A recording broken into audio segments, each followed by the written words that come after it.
Good evening. If you're anything like me and you don't want to spend money on fireworks, but you still want to treat your kids to a good show, this is how you do it. Okay.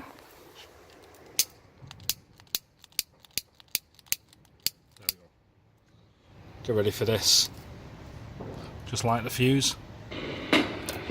Step back.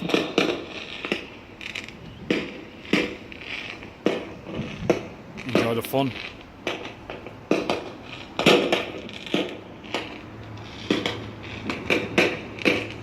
Make it as loud as you want.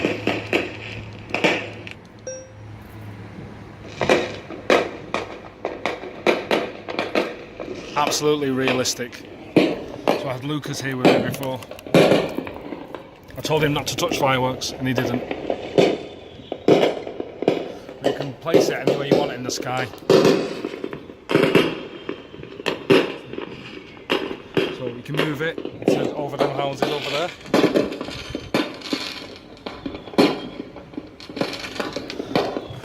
Absolutely awesome and cheap, so you're welcome.